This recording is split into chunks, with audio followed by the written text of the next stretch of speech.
the primary fear that I see a lot of our audience, especially our clients or students, is that I'm going to run out of money. Right. Especially many of our clients who are in the 40s, 50s, and 60s.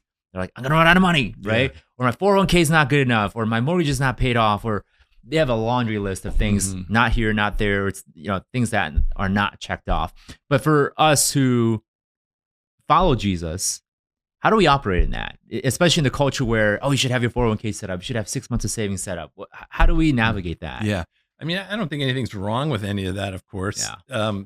Someone asked, we were doing a discussion group, and one of the people in the group said, it's possible that Jesus was quite wealthy. It is. That's a strong possibility that he was extremely wealthy based on the Magi and how much they would have brought, because it would have been a whole caravan. But the thing that's interesting is it doesn't matter if he was super wealthy or poor. He would have acted exactly the same. I think that's the beauty of the whole thing. Exactly is like, right. So did it make any difference whether he was, his whole life was financed by, the wealthy women that followed him, or he was dirt poor?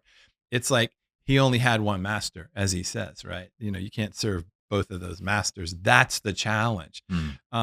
You'll either love one or hate the other, or serve one and despise the other. So the same question is, if I took away all your money, if you had zero money, what would you be afraid would happen? Like, what would happen? Ultimately, you're always going to get to die. I'm going to die, right? That's always, at some point, I'm going to die in this. But if I took away all your money, like, what is that? Like, what is it that you're afraid of? That, okay, I'm going to be homeless, and I'm going to be. So let me just give you a quick example of that. To like put this in the right framework, because it's hard, because we're in a culture that money's a big deal, and you're raised in it's a big deal, conditioning, and everything's measurement, and and your value as a human is based on how much money you have. So that's hard to like just step out of that and say, don't worry about that, unless you think about it in the right way, and then you can come back to Jesus said, seek first the kingdom, and all the rest of it will come. Not don't seek that, seek the kingdom. People think, well, if I seek the kingdom, that means I'm going into poverty. That's not what he said. He's talking about food and clothing and all of that when he says, seek first the kingdom and the rest of this will come. That's the principle. So I was asked to be the MC at this event for unsheltered people, homeless people, whatever your terminology is for that. And so they had a big room, and they had, three people that were employed and had homes sat with three people that weren't. And we're supposed to interact, and I was going to MC that. So we go in there, and I'm sitting at one of the tables, and you talk about two groups of people that have nothing to talk about. I mean, what do you talk about? Right. If you're successful or even moderately successful, and you're sitting with people that have no jobs and no homes, we don't even know how to talk. Wow. Like, we don't even know what to ask each other. So I'm like, we only know, what do you do? That's out. Weather's nice. Where do you live? It's like those topics are gone, and it was silent. So just like our conversation here. So then I went up to like get the room going, and I was like, Lord, what in the world? What would you talk about here? If you were here and, and in this situation. And so I just said what I said to the room. This is like incredibly uncomfortable. So this is just truth telling, right? Yeah. I'm just going to stand up and tell the truth. First of all, we're all very uncomfortable, because one part of the table feels intimidated by the other part, but then the other part feels intimidated in another way. And so none of us feel good about this. So we need to find something in common that we have in common. And I just asked the room, what do we have in common? And someone yelled out, love. Wow. And I said, probably the majority of this room doesn't know what love is. Anybody in this room really know what love is. So that's not a topic we can unite on. But what could we unite? What do we all know and understand? And someone yelled out, pain. And I said, yes. Fear. And so here's what we're going to do at our tables. We're going to go around the table, and each person, I'm just asking you to be truthful. Just share the one thing you're most afraid of in your life right now. Let's just do that. That's powerful. So I jumped back at my table and so listen to what people are afraid of. So I started, and I said, I'm afraid, my big fear in life is that I'm a disappointment. Like, I'm saying this thing, I'm really worried about being a disappointment right now. And I'm afraid of disappointing people, because if I disappoint people, then maybe I won't get invited back. The person next to me, who I knew was an executive for a company, said, I'm really fearful about failing at my job, because if I fail at my job, then I might lose my position. another girl working at some project, she said, I'm afraid, pretty much same thing. I'm afraid of failing at my job. It's a new job, blah, blah, blah. If I lose my job. So that was our fears. Get to the first guy, that's the homeless, unsheltered guy. And he says, I'm afraid of not having community. He said, because the world I live in, if you fall asleep at night, someone will stab a needle in your neck or take your backpack. He said, but fortunately, I have my buddies here that we take turns sleeping and protect each other. Wow. And the next guy said the same kind of thing. Yeah, I'm afraid of being alone. Mm. Then this girl all of a sudden bursts into tears, the employed girl, and she goes, I've been afraid my whole life of being alone, and ran out of the room. And the homeless guy chased her down because he knows how not to be alone. Yeah.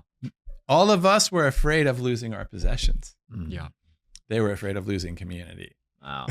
So then the table realized, wow, who's here to help who? Right, exactly. Right? Because none of us said we sleep at night and my buddy's got my back. Who's really wealthy. That's right. Real quick, Kitty, are you good with time? Just want to make sure. Okay. All right. Yeah. We didn't want to take away her dinner time. So in that discussion, the balance was this group will sacrifice community and everything else to have jobs and houses and be lonely. It's crazy. And one of the guys that was sponsoring the event, he at the time he was the president of Nordstrom. He's since passed away. A great guy. I was with him one time out in the islands outside of the San Juan Islands, and we were in this marina, and he were sitting in a restaurant. And he was looking at this big yacht, and then there was this small motorboat. And in the small motorboat, there were 6 people, and they were laughing their heads off and having a great time. And in the yacht, sitting out at the very top of the yacht, was this man by himself in a chair. And my friend from Nordstrom, he goes, what do you think that yacht cost that guy? Mm-hmm. And I said, I don't know. And he goes, it cost him everything. He goes, look at that boat. That's what he doesn't have. And so the question was at our table was, how do you take that and put it together?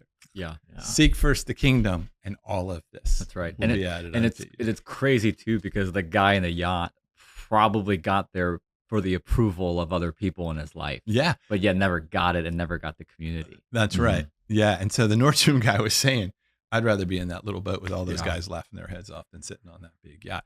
And so I think that's what Jesus is saying. Don't serve that. Yeah. It doesn't mean you can't be there, but this is what you really want. You want the community. You want what God wants is community. And what we find to be true almost all cases where client, students, whatever the case might be, they want something or buy something or have something because of approval of others, right? To be loved and to be accepted, which is mind-boggling. Yes. Right. I read a different book, secular book too, but the whole entire premise of the book is people keep up with the Joneses, quote unquote. But a lot of times when others see, a Lamborghini drive by or Ferrari, they admire the Ferrari, not the guy driving in it. Right? That's great. The twisted irony with people wanting to have these toys. That's right. So think if when Jesus says seek first the kingdom, it's like, look, get a community. Like, if you're starting out, find a good community, whatever that is, get a good community, have brothers and sisters, watch each other back. And then together, start, God, what do you want me to know? What do you want me to do? And how do we become the very best in our vocation that we possibly can become? Not in order to gain from it, but as we're bringing our identity as a gift to the world. Yeah. So when that, I can tell you right now that nurse that worked with me, I bet you if you looked at evaluations of them professionally, she was at the top, right? Yeah. Because she was seeking the kingdom, but it wasn't making her less of a successful employee. It's making her more, right? And so I think that's how we help people is to pursue the excellence of the identity that you have. Once you understand that, give that identity to the world at the highest level that you can, and it is rewarded. Yeah. There is a reward for that. Right. And then you have it internally. That's right. That's great.